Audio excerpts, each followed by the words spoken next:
ಅಣಬೆ ಕೃಷಿ ಮಾಡಬೇಕಂದ್ರೆ ನಾನು ಈ ಹಿಂದೆ ನಾನು HCLನಲ್ಲಿ ತೇಜಸ್ನಲ್ಲಿ ವರ್ಕ್ ಮಾಡ್ತಿದ್ದೆ. ನಾನು ವರ್ಕ್ ಮಾಡುವಾಗ ನನ್ನಲ್ಲೇ ಒಂದು ಮೀಟಿಂಗ್ನಲ್ಲಿ ಅಣಬೆಯನ್ನು ತಿನ್ನೋಕೆ ಕೊಟ್ಟಿದ್ದರು. ಅವ್ರು ತಿಂದಾಗ ಆ ಟೆಸ್ಟ್ ಮಾಡಿದಾಗ ನನಗೆ ಒಳ್ಳೆಯದು ಟೆಸ್ಟ್ ಅನ್ನಿಸ್ತು. ಈ ಕಡೆ ಉತ್ತರ ಕರ್ನಾಟಕ ಸೈಡಲ್ಲಿ ಯಾರೂ ಬೆಳಿತಾರೋ ಇಲ್ಲ ಅಂತ ನಾನು ಸರ್ಚ್ ಮಾಡಿದೆ. ಸರ್ಚ್ ಮಾಡಿದಾಗ ಯಾರೂ ಬೆಳೆಯೋದಿಲ್ಲ, ನಮಗೆ ಎಲ್ಲಿ ಸೋರ್ಸ್ ಇಲ್ಲ ಅಂತ ನನಗೆ ಗೊತ್ತಾಯಿತು. ಆದ ಕಾರಣ ನಾನೇ ಯಾಕೆ ಟ್ರೈ ಮಾಡಬಾರ್ದು ಅಂತಂದಾಗ ನಾನು ಅಲ್ಲಿಂದ HCL ತೇಜಸ್ನಲ್ಲಿ ಮಾಡುವಾಗ ಅವ್ರು ಮೇಡಮರು ಸಿಕ್ಕಿದ್ರು. ಅವ್ರಿಗೆ ಕೇಳಿದ್ರೆ ಅವರಿಂದ ನನಗೆ ಇನ್ಫಾರ್ಮೇಷನ್ ಸಿಕ್ತು, ಎಲ್ಲಿ ಟ್ರೈನಿಂಗ್ ಕೊಡ್ತಾರೆ ಏನಿಲ್ಲ ಅಂತ. 4 ದಿವಸ ನಾನು ಟ್ರೈನಿಂಗ್ ಪಡೆದಿನಿ ಬೆಂಗಳೂರಿನಲ್ಲಿ. ಟ್ರೈನಿಂಗ್ ಪಡೆದು ನಾನು ಬೀದರ್ನಲ್ಲಿ ಮೊದಲ ಬಾರಿಗೆ ನಾನು ಟ್ರೈ ಮಾಡಿದ್ದೀನಿ. ರಿಸಲ್ಟ್ ಚೆನ್ನಾಗಿ ಬಂತು. ಸಕ್ಸಸ್ನೂ ಕಾಣ್ತಾ.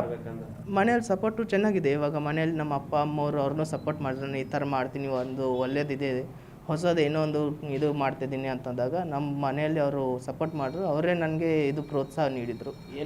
ಉತ್ತರ ಕರ್ನಾಟಕ ನ್ಯೂಸ್, ಇದು ಕನ್ನಡದ ಉಸಿರು.